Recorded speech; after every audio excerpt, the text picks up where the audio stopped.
116편입니다.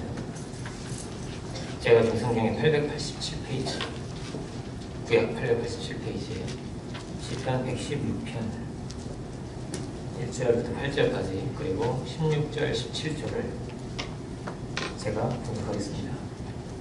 시편 116편 1절부터 8절 그리고 16절, 17절입니다. 제가 공격하겠습니다. 여호와께서 내 음성과 내 간구를 들으심으로 내가 저를 사랑하는도다. 그 귀를 내게 기우셨으므로 내가 평생에 기도하리로다.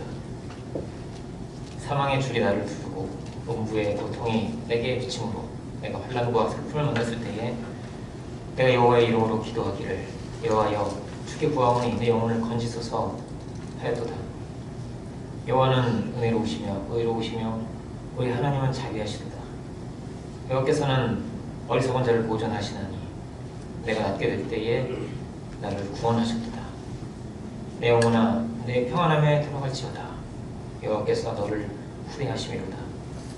주께서 내 영혼을 사망에서 내 눈물에서 내 발을 넘어짐에서 건지셨나이다.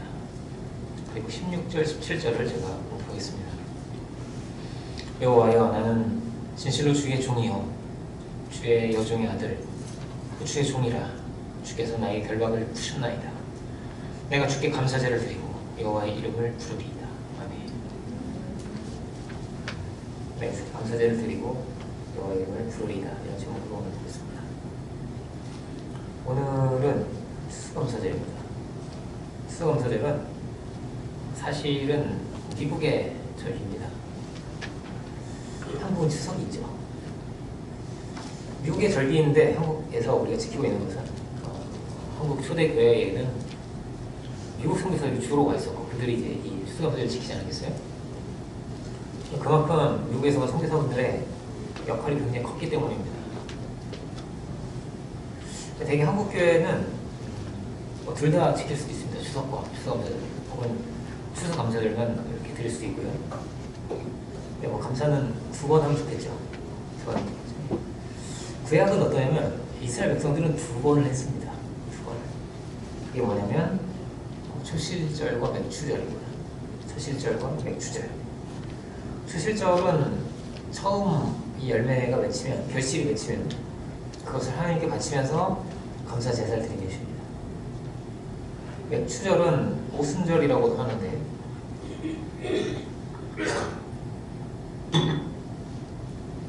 처음 이 감사의 제사를 드려요. 맨 처음 결실이 맺혀진 걸 드리고 나서 7주 동안 계속 수확을 하는 것입니다. 그리고 50일째에 이제 또 감사의 제사를 드리면서 이것은 수확을 마치는 그런 제사입니다. 그러니까 수확의 처음과 수확의 끝이죠. 이 내용은 레위기 23장에 기록이 되어 있는데 참고로 말씀드립니다. 이 오순절을 드리고 나면 더 이상은 추수를 하지 않습니다. 그 이후에도 열매가 열겠지만 그것은 그냥 둡니다.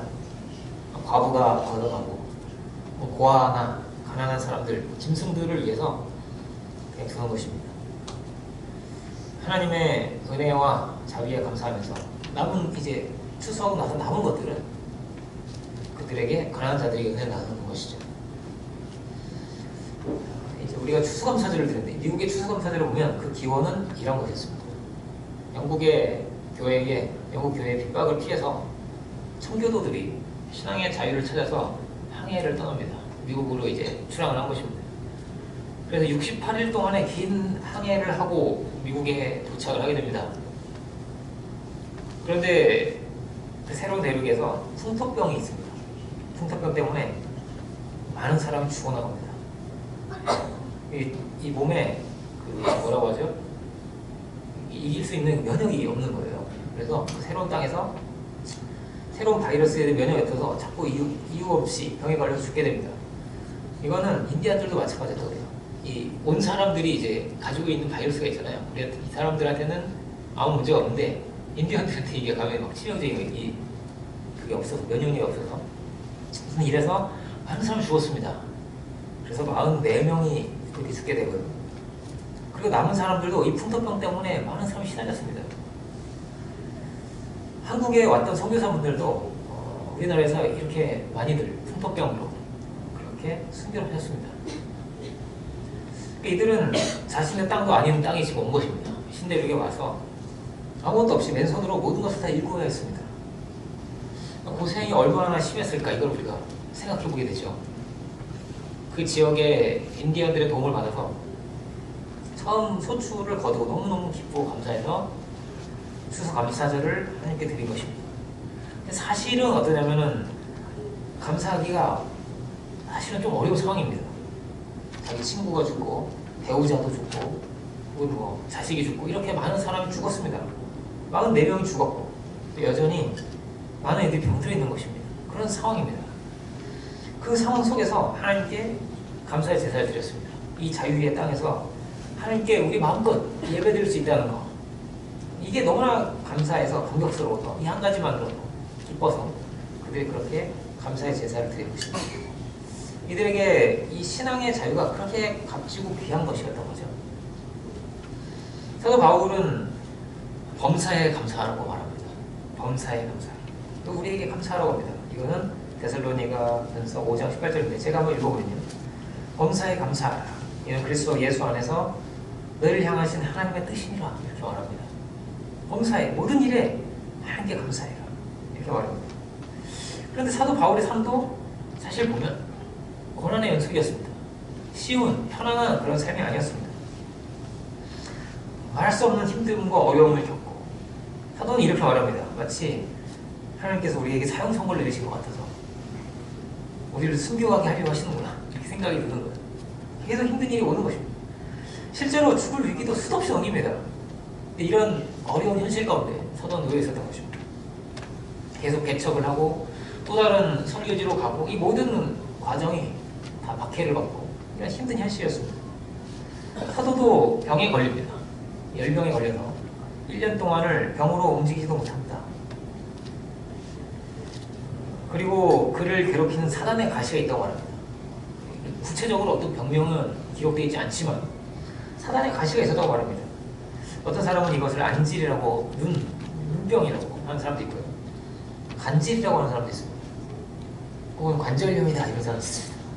무슨 병인지는 잘 모르겠습니다. 그렇지만 얼마나 아팠으면 사단의 가시라고 표현을 했습니다. 이 가시를 찌르면 얼마나 아파요. 그죠? 계속 나를 찌른다는 게 고통스럽게. 이 고통스러운 것이 계속 그를 찾아다니는 것입니다. 아프지라도 않았으면 좋겠는데 아픈 겁니다. 너무너무 아픈 겁니다. 늘 이런 현실이 사도에게 놓여져 있었습니다. 신앙은 어떤 것일까? 이 현실을 회피하자는 것이 아닙니다. 물론 은혜 가운데서 여러 가지 해석을 할 수 있습니다. 이것은 하나님께서 주신 것이고 사단의 가시이지만 이것은 연단이다.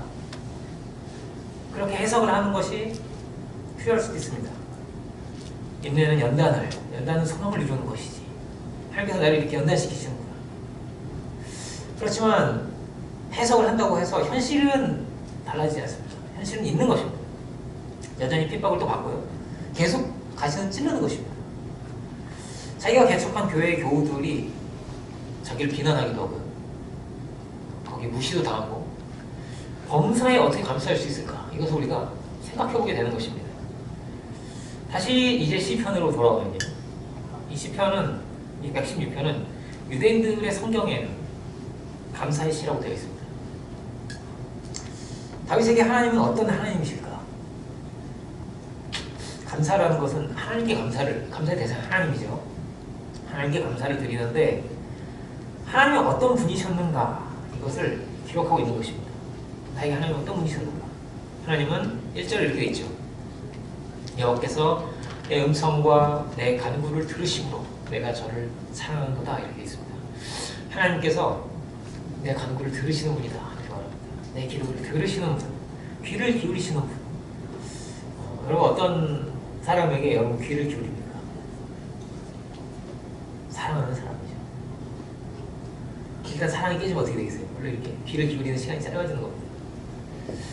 애들은 어떠냐면요. 아이들을 키워보면 그날 있었던 일을 열심히 설명합니다. 집에 와가지고 열심히 얘기를 해요. 손짓 발짓을 하면서 막 오늘 달리기를 했는데 어떻고 친구가 어떻는데 어떻고 뭐 노래를 불렀는데 누가 좀 잘했으면 이런 얘기를 열심히 합니다. 그래서 부모들은 친구를 다 알게 됩니다. 아이들이 친구를 다 알게 돼요. 어땠는지 누가 우리 선이한테 잘해주는지, 누가 우리 선이를 속상하게 했는지를 다 알아요. 열심히 설명을 하거든요. 그걸 듣는 것입니다. 이야기를 하고 들어주는 거. 그리고 노래도 불러주기도 하고요. 그게 사랑입니다. 다윗은 나의 평생에 하나님께 기도하리라고 합니다. 기도로서 하나님께 나아가는 것입니다. 다윗은 예배가 가장 중요한 것이었고 그의 일생에서, 그리고 기도가 너무나 가장 중요한 시간이었습니다. 이것은 다니엘도 마찬가지였죠.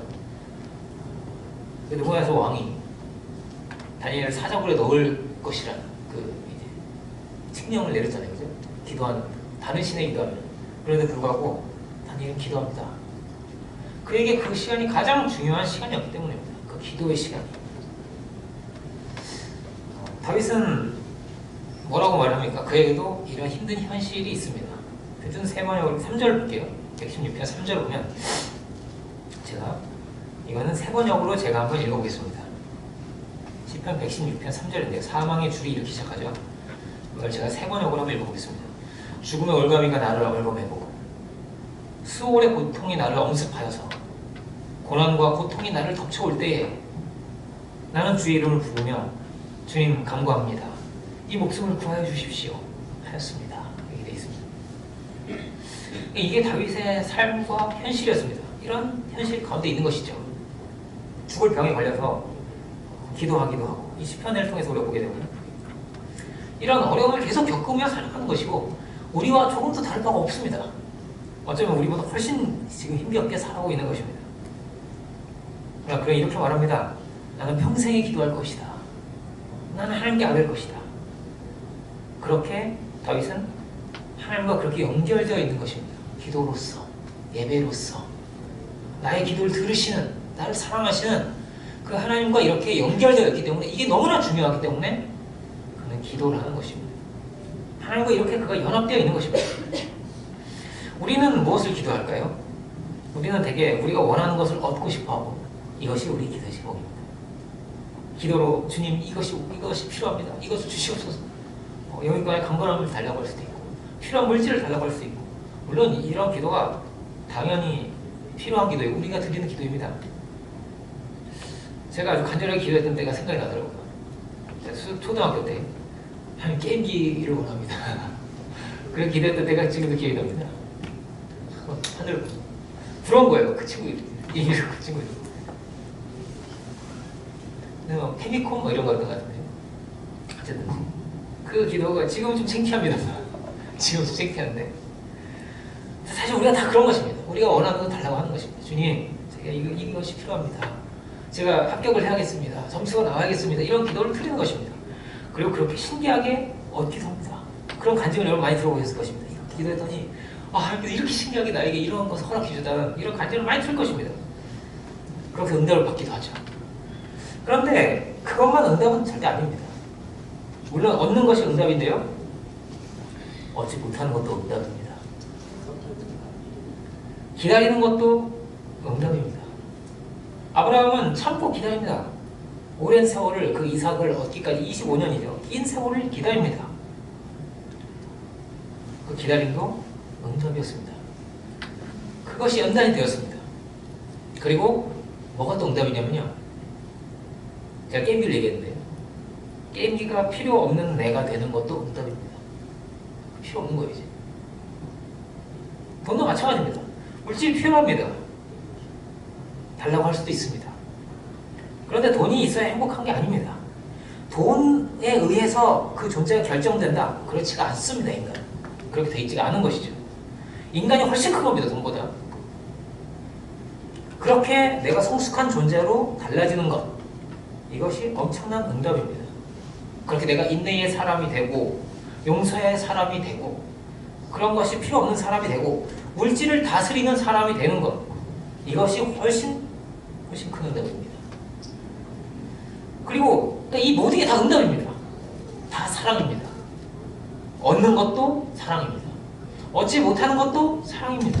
그리고 내가 달라지는 것도 다 하나님의 사랑 안에서 일어나는 일입니다. 내 차원에서 보면 이건 이래야 되는데, 저건 저래야 되는데, 이래야 될 것 같고 저래야 될 것 같습니다. 그런데 아니죠. 하나님의 시각이 있는 것입니다. 다윗이 일평생에 여러 가지 일을 겪게 됩니다. 이 자리에서 말하려고 할 수가 없겠습니다. 아들도 죽고요. 아들끼리 막 싸우다 죽이기도 하고 아들끼리.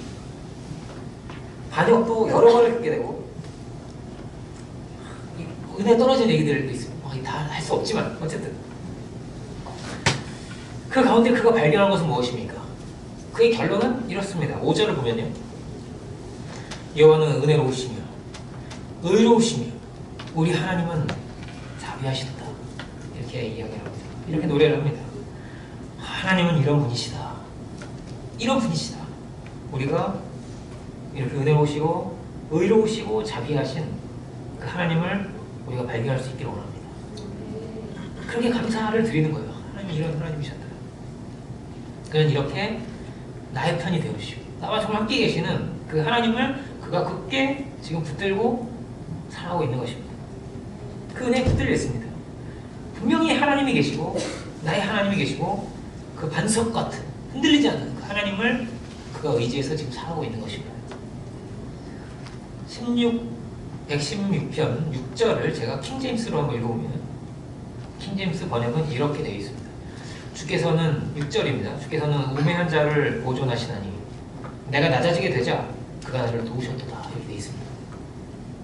우매한 자를 보존하신다. 이 우매한 자는 누구냐면 바로 자기입니다. 하나님이 우매하다. 기도도 하고 뭐 해석도 한다고 했죠. 어떨 수도 있고 묻을 수 있습니다.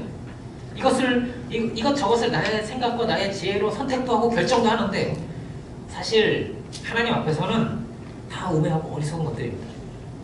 하나님은 훨씬 많은 것을 보시고 아시고 우리에게 지혜를 주시는 것이죠. 우리가 다 아는 것 같지만은 사실은 아무것도 모르는 것이 인생입니다. 우리가 이것을 깨달아야 됩니다. 우리는 다 이렇게 우매한 자리에 있는 것입니다. 그리고 다윗이 깨달은 것은 무엇입니까? 내가 낮아지게 되자 6절이죠. 6절 뒤에 내가 낮게 될 때 이게 낮아진다는 말입니다. 내가 낮아지게 되자 그가 나를 도우시겠다. 이렇게 되어 있습니다. 내가 낮아지게 되자. 그러니까 이 한 구절 한 구절이요 아주 깊은 체험과 신앙의 고백이에요. 내가 이렇게 겸손해지자, 내가 이렇게 낮아지게 되자, 내가 이렇게 정말 우매했구나. 돌아보면 늘 그런 것입니다. 이게 필요한 것 같고 이런데 돌아보면 또 아니고 그런 것입니다. 이 사람이 정말 내 편이라고 생각했는데 또 돌아보니까 아닙니다. 이런 겁니다. 깊은 신앙의 고백이죠. 7절입니다. 116편 7절로 가면 다윗이 이렇게 고백을 합니다. 내 영혼아 내 평안함에 돌아갈지어다. 여호와께서 너를 후대하심이로다. 이렇게 말합니다. 여호와께서 너를 후대하심이로다. 우리가 이 평안함 속에 거할 수 있기를 원합니다. 평안함에 들어갈지어다. 평안함에 들어갈지어다. 왜 평안할 수 있습니까? 하나님이 그를 붙잡고 있기 때문에, 붙드시기 때문에 그렇습니다. 사도는 범사에 감사하라고 했죠. 어떻게 범사에 다 감사할 수 있습니까? 같은 내용입니다. 그가 하나님의 반석 위에 있고 하나님께서 그를 붙들고 계시기 때문입니다. 사도 바울은 계속 핍박을 당하고 도망을 치고 이것이 그의 삶이었습니다. 감옥에 갇히고 매질을 당하고 종일토록 도살할 양처럼 여기를 받았다. 로마서 8장을 한번 볼까요? 본문을 잠깐 적어놓고 이거 꼭 적어놓으세요.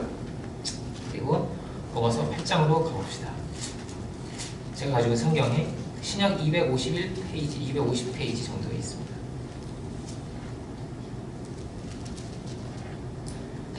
8장 36절을 보면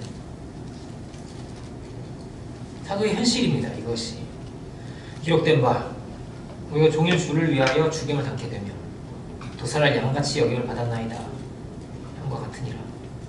그러나 이 모든 일에 우리를 사랑하시는 이로 말미암아 우리가 넉넉히 이기느니라. 내가 확신하노니 사망이나 생명이나 천사들이나 권세자나 현재이나 정리나 능력이나 높음이나 깊음이나 다른 아무 피조물이라도 우리를 우리 주 그리스도 예수 안에 있는 하나님의 사랑에서 끊을 수가 없다. 아멘. 이것이 그의 고백입니다. 이런 현실이 있지만 나를 사랑하시는 분 이로 말미암아 내가 넉넉히 이긴다. 그런 사랑 안에 있는 것이죠. 사랑의 발견입니다. 변함없이 하나님 이렇게 나를 붙드시고 계시고 나를 사랑하고 계신다. 그것을 그는 늘 발견하는 것입니다. 또 발견하고 또 다시 발견하는 것입니다. 그 사랑은 끊을 수도 없는 것입니다. 지난주에 제가 사랑의 발견이라고 설교했는데 그게 이제 저희 내일 묵상 설교입니다. 그 사랑을 발견한 것입니다.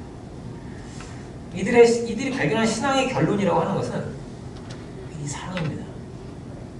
하나님께서 전지전능하시다. 이것이 결론이 아닙니다. 물론 중요합니다. 하나님 전지전능하신 분입니다.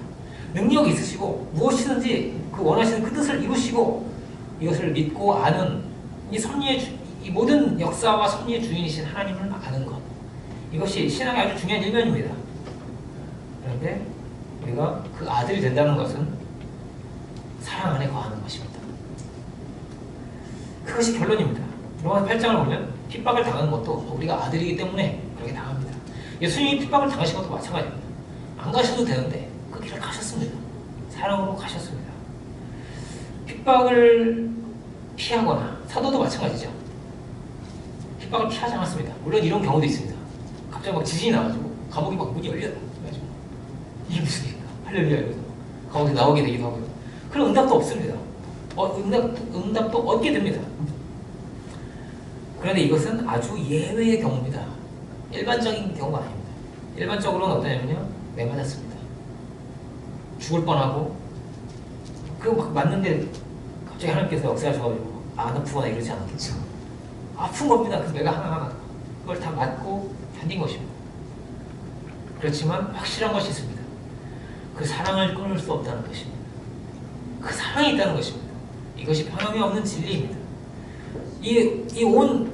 무엇도, 이 우주에서 어떤 천사도 권세도 무엇도, 죽음도 위협도 그 사랑을 끊을 수 없다는 것입니다.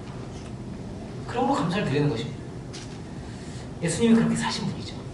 사랑 안에 거하시고 그렇게 사랑으로 오시고 사랑 안에 거하시는 모습을 우리에게 보여주시고 그렇게 아버지의 품으로 가신 것입니다. 116편으로 다시 돌아올까요? 적어놨죠. 8절을 보면 이렇게 신앙의 고백을 드리고 있습니다. 주께서 내 영혼을 사망해서 내 눈을 눈물에서 내 발을 넘어짐에서 건지셨나이다. 여기 중요한 것은 뭐냐면 내 영혼입니다. 내 영혼을 건지셨습니다. 내 영혼을 건지셨습니다. 눈물에서 건지셨고 사망에서 건지셨습니다. 내 영혼을 건져주셨습니다. 이걸 다르게 표현하면 어떻게 표현할 수 있을까요? 내 영혼을 불신앙에서 건지셨나이다. 내 영혼을 원망에서 건지셨나이다. 내 영혼을 미움에서 건지셨나이다. 내 영혼을 열등감과 자책에서 건지셨나이다. 할렐루야. 그런 것입니다. 이 고통, 고난 속에서 어떤 사람은 원망할 수도 있습니다. 뭔가 정죄가 나올 수도 있습니다. 흉측한 모습이 될 수도 있습니다. 그런 경우가 얼마나 많아요. 그죠? 그런데 이 영혼을 보존하시는 하나님이 계십니다. 끊을 수 없는 사랑으로 우리를 붙들고 계시고 우리를 이끌어 주시고 우리는 말할 수 없는 연약함을 가지고 있습니다. 힘든 거는 힘든 겁니다. 그렇습니다. 그런데 그 모든 것을 넘어서 우리를 붙드시고 계신 분이 있습니다. 그래도 우리를 사랑한다고 하시는 분이 있습니다. 내 아들이라고 하시는 분이 있습니다. 그 사랑 속에 우리가 있는 것이죠. 사실 우리는 다 여행을 하고 있는 겁니다. 우리는 다 나그네들입니다. 어딘가로 지금 가고 있습니다. 끝에는 죽음이 있죠. 어딘가로 우리는 가고 있는 것입니다. 히브리서가 그렇게 되어 있죠. 우리는 외국인과 나그네라고 말합니다. 우리는 다 어딘가로 가고 있는 나그네들입니다. 약속의 땅을 향해서 가고 있습니다. 그리고 이 여행에는 우리가 반드시 만나는 게 있는데 그게 뭐냐면 쉽게 이렇게 표현할 수 있습니다. 생로병사. 태어나고요. 늙고 병들어서 죽어요. 이 여행 가운데서 우리가 만나는 것들입니다. 다 늙고 병들어 죽게 됩니다. 사도이든 다윗이든 우리이든 뭐 생활 수준은 약간 차이가 있을 수도 있고요. 조금 많이 배울 수도 있고 아닐 수도 있고 어떤 사람은 이 나라에서 태어나고 잘 사는 나라에서 태어나고 못 사는 나라에서 태어날 수도 있고 그 차이가 조금 있을 뿐이지 다 생로병사의 여정 가운데 있는 것입니다. 그 모든 여정 가운데 확실한 한 가지가 있는 것입니다. 이 믿음의 고백을 드리는 자들은 끊을 수 없는 하나님의 사랑 가운데 있다는 것이죠. 그 은혜 가운데 이 여정을 가고 있는 것이고 그 여정 끝은 하나님을 만나는 자리입니다. 그 사랑이 있다는 것을 내가 인식하지 못할지도 모릅니다. 나는 모르겠는 거예요. 아니 사랑이 어디 있나요? 그런데 있어요. 있습니다. 그게 진리입니다. 그것을 보여주신 것입니다. 이 땅에 오셔서 예수님께서. 그러므로 다윗이 발견하는 하나님을 감사드리면서 그는 노래를 하는 것입니다. 주님, 제가 일평생에 하나님께 기도하겠습니다. 하나님, 나의 기도를 들어주신 분이었습니다. 하나님 늘 이렇게 들으시고 가장 좋은 길을 예배하시고 인도하시는 하나님이셨습니다. 그러므로 그가 예배를 드리겠다 하는 것입니다. 뭐가 제일 힘든 걸까요? 제일 힘든 건 사실 외로움인 것 같습니다. 아무도 내 편이 되지 못하고, 아무도 내 힘이 되어주지 못하고, 사람이 많아도 아무도 없는 것 같고, 내가 뭐 하나 붙잡고 의지할 것도 없고, 그게 가장 힘든 것이죠. 다윗의 자리가 그랬는지 모릅니다. 그래도 다윗은 절대 혼자가 아니죠. 가장 가까이서 길을 열어서 들으시는 하나님이 계신 것입니다. 8절 보면 이렇게 되어 있습니다. 주께서 내 영혼을 사망에서, 내 눈을 눈물에서, 내 발을 넘어지면서 건지셨나이다. 9절, 내가 생명이 있는 땅에서 여호와 앞에 행하리로다. 이렇게 말합니다. 이 땅에서, 내가 이 땅에서 여호와 앞에 행하겠습니다. 여호와 앞에 행하리이다. 이렇게 말합니다. 시적인 것 같아요. 이 시편이니까. 이 생존 세계, 어떤 번역이 이렇게 되어 있습니다. 이 생존 세계에서, 이 땅에서, 내가 이 땅에 사는 동안 여호와 앞에 행하겠습니다. 이 생존 세계가 있습니다. 이 현실이 있습니다. 기쁨도 있고 슬픔도 있고 많은 어려움도 있습니다. 그렇게 어떻게 이어집니까? 10절로 이렇게 이어집니다. 내가 이 땅에서 행하겠습니다. 10절. 이것은 또 제가 세 번역이 좀 낮기 때문에 세 번역으로 제가 읽어보겠습니다. 10절, 11절까지. 인생이 왜 이렇게 고통스러우냐 하고 생각할 때에도 나의 믿음은 흔들리지 않았습니다. 그런 거예요. 인생이 왜 이렇게 고통스러운 거냐? 고통스러웠던 거예요. 다윗도. 그렇지만 나의 믿음은 흔들리지 않았습니다. 11절. 두려울 때에는 아무도 믿을 사람 없다 하고 말하기도 하였습니다. 다른 번역은 인간들은 다 거짓말쟁이다 이렇게 되어 있죠. 아무도 믿을 놈이 없구나. 이렇게 믿을 사람 없다. 이게 지금 다윗이 하고 있는 말입니다. 12절. 주께서 나에게 베푸신 은혜를 내가 무엇으로 다 갚을 수 있겠습니까?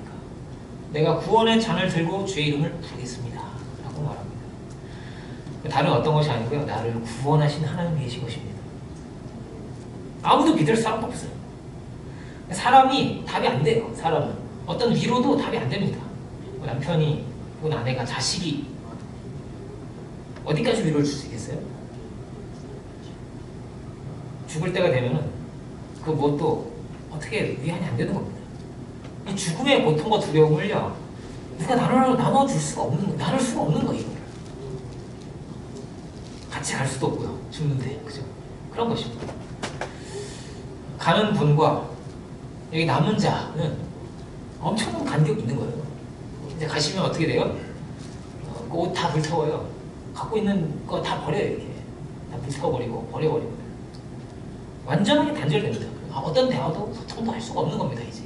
그런 것입니다. 그래서 15절은 죽음으로 이어집니다. 죽음으로. 성도의 죽는 것을 여호와께서 귀중히 보시는다. 죽는 것을 귀중히 보신다. 성도의 죽음에 대해서. 앞에는 우리 고난을 받죠. 이 고난이 죽음으로 이어집니다. 성도의 죽음이 이렇게 귀한 것이 된다. 미화하는 것이 아닙니다. 죽음은 현실입니다. 우리 모두가 다 겪게 됩니다. 고통도 있을 것입니다. 어떤 분은 정말 고통스럽게 가시는 분도 많이 계십니다. 계속 진통제 맞으면서 가시는 분도 있습니다. 죽음은 뭐냐면 이 여행의 끝입니다. 여행을 하고 있다고 했죠. 이 여행의 끝입니다. 이것이 인생의 결론이고 또 한편에서 보자면 새로운 시작입니다. 그렇게 하나님의 품으로 가는 것입니다. 더 좋은 곳으로. 죽음도 하나님 주시는 것입니다. 이것도 감사할 것입니다. 죽음도 축복이죠. 더 나은 곳으로, 더 좋은 곳으로 가는 것입니다. 죽을 것. 죽을 것을 우리가 가지고 있는 거거든요. 죽을 것. 연약함. 이 모든 것을 다 땅에 묻고 더 좋은 곳으로 가는 것입니다. 어떤 분은 마치 장군이 되는 것 같다고 그렇게 표현합니다. 진급하는 거라고, 죽는 거는. 별을 다는 거죠. 진급한다는 말이에요. 죽으면서. 하나님의 품으로 그렇게 가는 것이죠. 죽음도 감사할 것입니다. 죽는 것도 잘 죽어야겠죠. 이제 다 죽게 되는데 잘 죽어야겠습니다. 다윗은 어떻게 노래를 합니까? 성도의 죽음까지 이야기를 하면서 다 이렇게 맡겨져 있어요. 다윗은 이렇게 맡겨져 있으면서 다윗이 끝까지 드리는 노래가 이렇습니다. 15절까지 우리가 봤죠. 죽는 것을 귀중히 보시는다. 16절 여호와여 나는 진실로 주의 종이요 주의 여종의 아들 곧 주의 종이라 주께서 나의 결박을 푸셨나이다. 이렇게 말합니다. 이렇게 고백을 드립니다. 내가 주께 감사제를 드리고 여호와의 이름을 부르리이다. 끝까지 드리는 노래가 이렇습니다. 주께서 나의 결박을 풀으셨습니다. 다 죽음 가운데 거의 있고 다 죄 가운데 죽는데 나는 이렇게 자유롭게 당신의 품으로 가고 있습니다. 내 결박을 풀어주신 하나님이 계십니다. 이것이 가장 값지고 귀한 것입니다. 죽음의 결박이 풀린 자들입니다. 우리는 다 그렇습니다. 원망과 불신앙과 모든 저주에서 풀린 자입니다. 그가 자유한 자입니다. 분명히 그는 힘들었습니다. 자식도 먼저 죽고 배신도 당했으며 누구 하나 믿을 사람이 없는 것입니다. 다 거짓말쟁이로 말합니다. 아마 정치판이 그렇지 않을까요? 다윗이 병들어서 이렇게 쇠약해지자 정말 믿었던 사람들이 다 뒤에서 수군수군합니다. 이제 힘을 잃어버리니까요. 다른 걸 먹게 하는 거예요.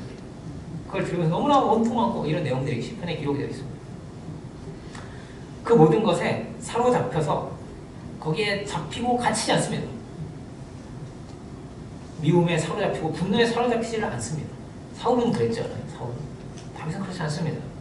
내 영혼을 하나님께서 구원하셨기 때문에 하나님께서 내 결박을 풀으신 분이기 때문에 이 세상에 다 뭐 눈이 멀게서 권력을 향해서 달려가고 돈을 잡으려고 그렇게 달려가는데 다윗은 새처럼 자유합니다. 그렇게 아버지에게로 가는 겁니다. 내 결박을 풀어주신 분, 나를 자유케 하신 분, 이게 다윗에게는 가장 감사한 일입니다. 나는 주의 것입니다. 나는 주의 종입니다. 이 모든 결박에서 하나님께서 풀어주셨습니다. 어떻게 우리가 감사할 수 있습니까? 하나님을 발견하는 것입니다. 나를 위해 생명을 주신, 가장 귀한 것을 주신, 아들을 주신, 이것이 가장 감사한 은혜의 일입니다. 하나님은 사랑이시다 이렇게 말합니다. 그 사랑이 하나님 발견한 사도가 그렇게 말을 하는 것입니다. 내가 주께 감사제를 드리고 여호와의 이름을 부르리이다. 우리 이렇게 감사의 제사를 드릴 수 있기를 원합니다. 그리고 18절, 19절로 끝까지 보면서 마치겠습니다. 내가 여호와께 서원한 것을 그의 모든 백성이 보는 앞에서 내가 지키리로다. 예루살렘아, 내 한가운데서 곧 여호와의 성전 뜰에서 지키리로다. 할렐루야. 이렇게 말합니다. 그가 드리는 것은 감사의 제사, 찬양, 그리고 서원한 것을 갚겠습니다. 이렇게 되어 있습니다. 그 은혜가 너무 크구나. 나에게 이렇게 많은 것을 베푸셨고 내가 하나님께 이렇게 드리겠다고 한 이것은 네 서원은 내가 반드시 지키겠다. 이렇게 고백을 합니다. 어떤 그 방송실의 어떤 형제님이 어떤 분이 집도 굉장히 멋있는데 이렇게 수협에 오셔가지고 아니 이렇게 집도 멋있는데 어떻게 오셨냐고. 그러니까 이렇게 말합니다. 하나님께 약속한 것이 있습니다.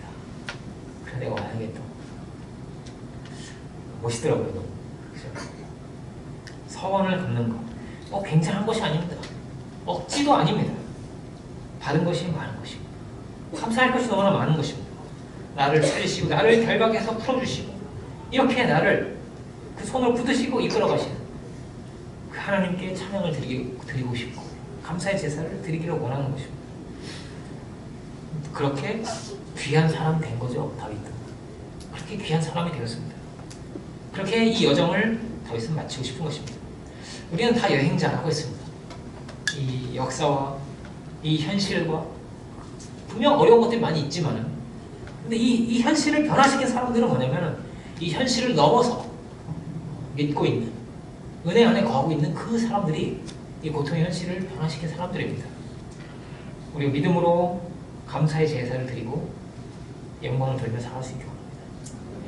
이것이 미국인들이 그 성교도들이 하나님께 영광을 돌려 주소 감사드리고 이것이 우리가 가져야 할 아름다운 믿음의 세계이겠습니다. 기도하겠습니다. 은혜 오신 주님, 오늘 이 아름다운 시를 우리가 함께 묵상하면서 진짜 우리가 드려야 할 제사, 하나님께 드려야 할 노래, 우리의 중심을 이 시간 우리가 함께 보게 됩니다. 우리를 건지시고 우리를 결박에서 푸시고 우리의 영혼을 건지시고 구원하신 능력의 주님을 이 시간 우리가 의지하기로 참으로 그 은혜와 그 사랑 가운데 구할 수 있는 저희들이 다 되기를 이 시간 간절히 바라고 소망합니다.